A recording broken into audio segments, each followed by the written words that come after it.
This is the rear brake caliper from the Peugeot Tweet 125. It's a 2011. I got it in April, which is some 4 or 5 months ago, and it was a non-runner, but I was hoping to get it running within two or three weeks, and unfortunately everything I kind of looked at was rusty or corroded or didn't work properly. This rear brake caliper was just frozen on, so I decided to take it to pieces. So what I wanted to do today is just look at all the bits and pieces and talk about each piece in turn, really. If I want to start with this, as you can see, there's 2 seals down the bottom there, which I've taken out, 2 seals on each place. I don't know if you can actually, let me look inside.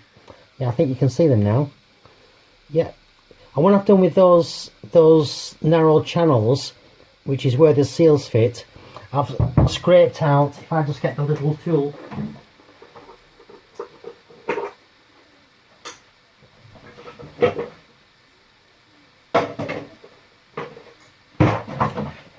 I've scraped out with this little pointed tool. You can use anything really, anything you like, just so that you can actually clean out these grooves and get them clean. You can use a toothbrush, anything really, anything that gets out the corrosion that gets lodged down in there. Certainly in the UK, which is where I am over winter, there's lots of salt on the roads, and it tends to build up inside here, inside these places. And then what happens is, if I just show you the seals that came out, these are the seals that came out. I don't know if you can see, I'll just show you. They're full of this white stuff. And what happens is the corrosion, salt, whatever, it gets behind the seals and pushes it out. And then one day, when you're operating the brake, they actually push out, the seal comes out because it's not inside the groove anymore. And then you possibly get a brake failure. So although this bike is 7 years old, 2011, 2018, these have never been changed. These have never been outside this brake caliper. No one's ever done that. Maybe they've changed the brake fluid, but that's insufficient, shall we say. You should really be looking at changing these maybe every 2 years or something. It's not a big job to do, but you do need a bit of equipment and luck sometimes. So these are the brake seals. I don't know if you can see, you have a thicky one, and then you have a really small one. One's kind of a dusty seal, and one's the one that stops the brake fluid coming out. So let me just put them to one side if we move on. This particular bike, these are the 2 pistons that fit down inside this brake caliper. They fit in this way around, so that the sealed end is down to the bottom. So you have one down there and one down there. When I took them out of this brake caliper, I looked at them and they're quite seriously corroded at one end. If I just show you on the, if you can see that, can you see all the chrome is all pitted? So to be honest, anybody would think about replacing these, and as they're £25 each, I decided to look on eBay, see if I could get the whole caliper for about £25 as well on eBay, and fortunately I did. If I just put those back, you can see them. See, both of them are corroded all around here. Let me just put them to one side. So this is the second brake caliper over here in the corner, which you can't just see, and the pistons are not in bad condition. They're fine. There's only 2 little dents and whatever, but they're quite reasonable. Let me just put those to one side. When I actually got them and took them out, obviously they were quite dirty.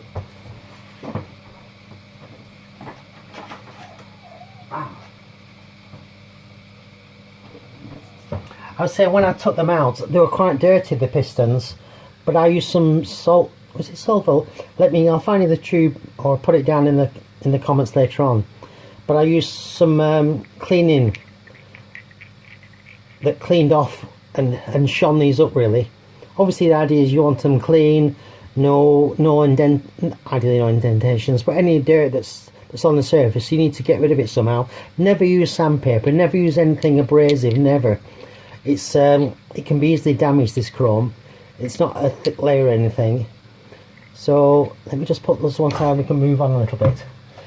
Inside this this caliper are of course the brake pads, 2 of them of course, and as you can see, although there's a little bit, I don't know if you can see, oh yeah I can see it a little bit, maybe not, there is a bit of a bit left on those. It looks to be about 2mm or something, but when if you're going to refurbish it, obviously you know it's putting the old ones back, you might as well get some new ones, which I've actually got over here.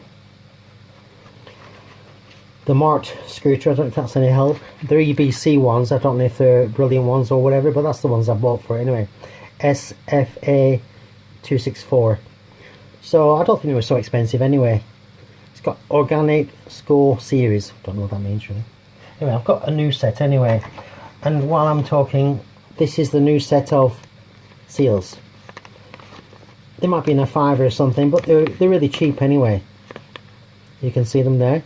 I think it's got some reference to me. If you just look for Peugeot Tweet 125, you'll find some, no problem at all.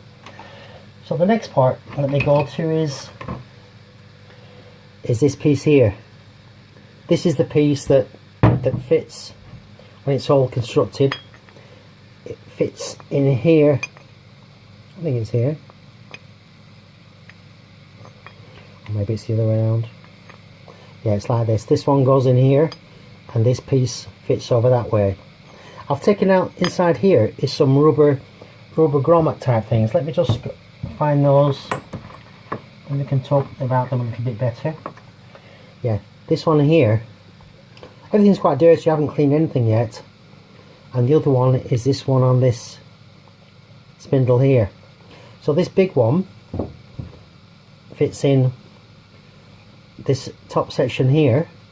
It pushes through and fits like that, so that you'll see there's a hole down there. Through that hole, this pin fits down there. So before I reassemble this, these seem in reasonable condition. If they were torn or ripped or broken, then obviously just buy new ones. What I'm going to do with these, I'm going to put them into hot soapy water, give them a good clean, dry them off, and then use this, possibly some red rubber grease, which hopefully will prolong its life. That's the idea anyway. 500 grams, it's a really, you know, might have been £10 or something, maybe even 5 for the whole container, all red stuff. So that's what I will be covering these red grommet things in. The other one, the other side, is this thing here, which has got, I don't know if you can see, it's like a pin with like the rubber grommet thing. If I just show you what I've taken off on the other one, where is it? Here it is. It's on a little piece of rubber container. Again, everything's dirty, you can see by my hands. But this again I will be washing with hot soapy water and then applying the red rubber grease on it as well. Try and extend its life. It looks alright, it's not damaged or anything anyway, and it's still squeezy as you can see. So let me just put that back.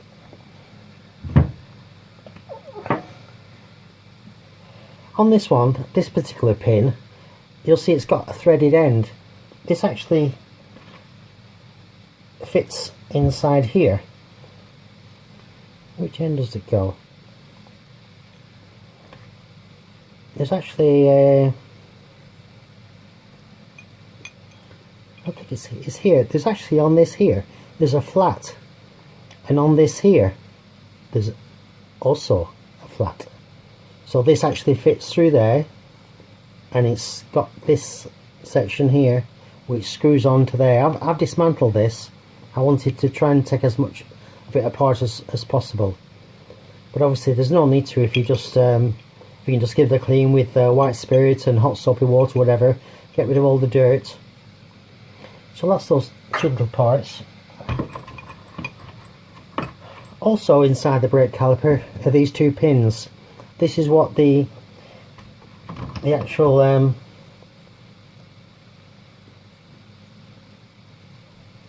is what the brake shoes, or whatever you want to call them, run on down here. This of course runs down here, and this one runs down here.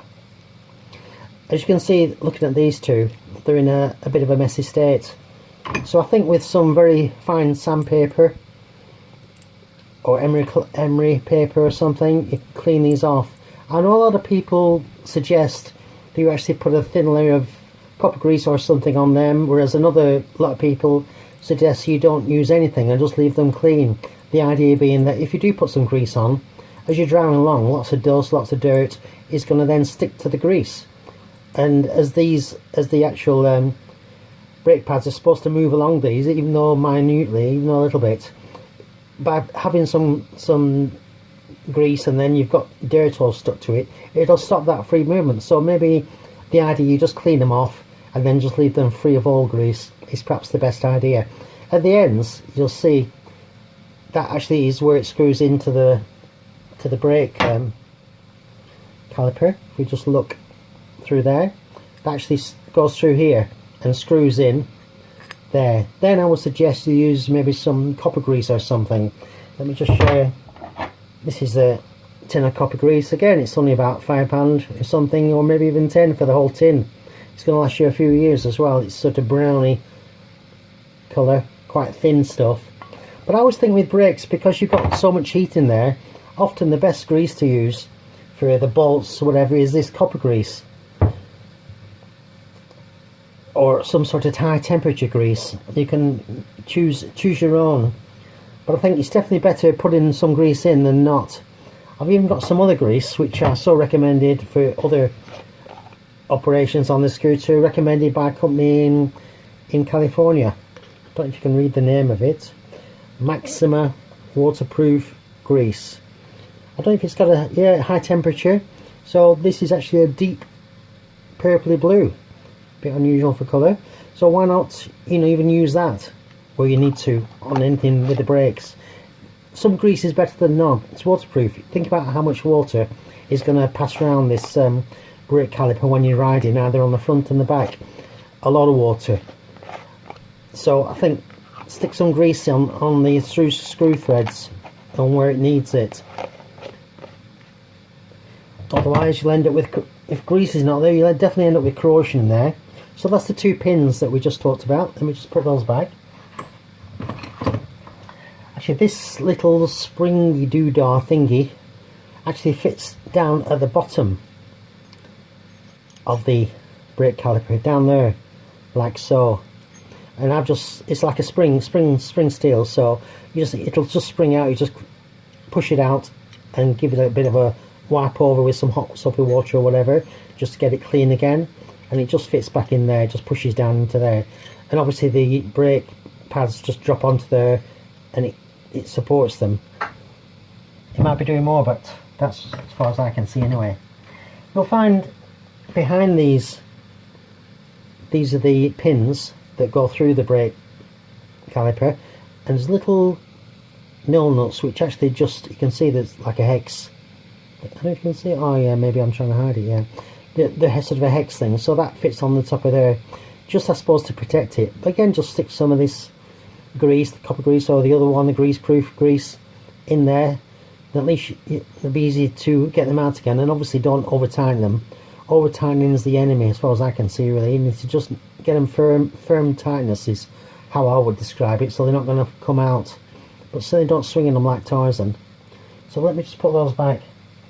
So the other thing I've taken out of this is the bleed screw. This one looks in a bit of a poor state, so I might look and try and find another one to replace it. I mean, the thread size look alright, but you can see a bit of corrosion. Again, I put some waterproof grease down there when you're putting it back in, and this is the rubber cap that fits over it to protect it when you're not bleeding anything. So let me, one thing I wanted to run through as well is the way I got these pistons out. Over the last 18 months I've taken apart maybe 12 or 13 of these brake calipers, and many of them were, shall we say, stuck. So a machine I got a year and a half ago was this machine over here, which I'm just going to bring forward so you can see it. I'm sure you can't read it, but it's called, oh well, that's good, isn't it? It's called a hand test pump. And the way it works is, let's put it down.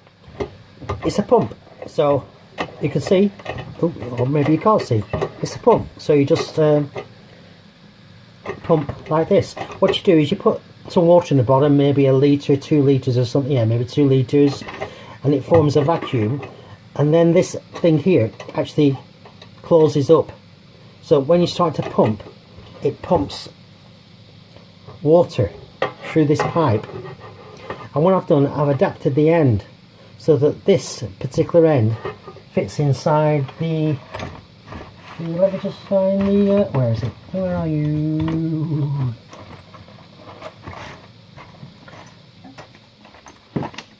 Ah, here it is. Is that the thing? Yeah, this is the actual screw that screws in, which is where the fluid comes in. I don't know if you can see, that's the where the pipe joins up is there. I don't know if you can see that. Yeah, the pipe comes into here.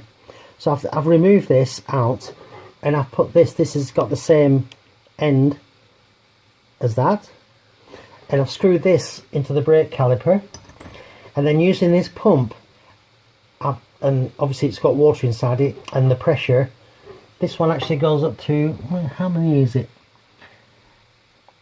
700 psi. So that's quite high, but obviously when you pressure it, obviously the needle just goes up a little bit, not too much, but it contains, there's an awful lot of pressure in there. So when you're trying to get the pistons out, you'll find that one might just slide out really easily, but the other one sticks.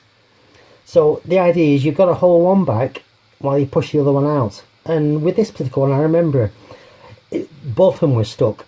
So when one of them wanted just to come out, the other one was still stuck in.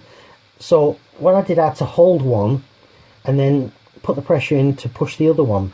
So I found actually that these brake pads would, by clamping them onto there or some way of holding them, that they would actually help assist you to hold this one back. You can use metal clamps, but they're not easy to use because there's only so much room here, and you find that the clamps are quite biggish things, and it's always difficult to use them in here. But you need to just find some easy kind of way where you can hold one and then push the other. So the best way is, because of this one was really stuck, I sort of held one, moved it 5mm, and then went back to the other one, froze that one, and then moved this one 5mm. So I did each one in turn. It takes time, but at the end of the day, they came out. As I mentioned, they were really frozen. I think if you've been trying to do them by hand or some other method, you would have just thrown it away because you just would have got nowhere. What I'm going to do with this brake caliper as well is maybe try and clean it up a little bit more. You can see the paint's a bit bubbled and a bit patchy, so I am going to try and rub it down a little bit, trying to clean it up a little bit before I put it back. And obviously I've already mentioned with the rubbers, the plan is to hot soapy water and then apply that red rubber grease and then put them back. As I mentioned, you don't have to use the red rubber grease, you can use this other stuff, this waterproof grease, which I think isn't going to do them any harm anyway. What does it say on the can actually? Does it mention anything about rubber? It doesn't really mention rubber. So I'd be tempted, but yeah, it doesn't really mention rubber on here, but yeah, it does say disc brake components and seals, so I assume it's fine for rubber. But I would sort of stick a bit of that red rubber grease and stick a bit of that on the bolts, on the actual bolts that hold it to the frame. Let me just find one of them. Where are they? I think I put them over there somewhere. Yeah, there's two bolts holding it to the frame, but again, as usual, I would be buying some more new ones. I won't be using the old ones, and I just use the copper grease on the actual bolts themselves. Yeah, I can't seem to find them. I'm looking everywhere, but I think that's one of them actually. If you look at this bolt, you can see it's loads of corrosion on it. I won't dream of cleaning that up. I mean, you know, it's probably 80p or something on eBay. Just buy a few, you know, buy a new bolt. Don't stick the old one back. And if you look at the threads on it, there's nothing on there. When that was mounted to the frame, to the actual front forks, in fact, there's nothing on there, is it? It's dry as a bone. So imagine when you get all that water in there, it's going to go down these threads and cause corrosion, and then be difficult to undo. And as you can see, what a state. Is that if that's what you want to see on your bike, rusty bolts. But anyway, the plan is to obviously buy new ones of these. They're really cheap anyway on eBay, or some other place. Any engineering company would probably have this same size. They're all pretty well standard metric bolts. So I think that's the whole story, I think, today that I wanted to talk about. Is there anything else that we haven't run through? Yeah, apart from the fact that it needs a bit of a clean up.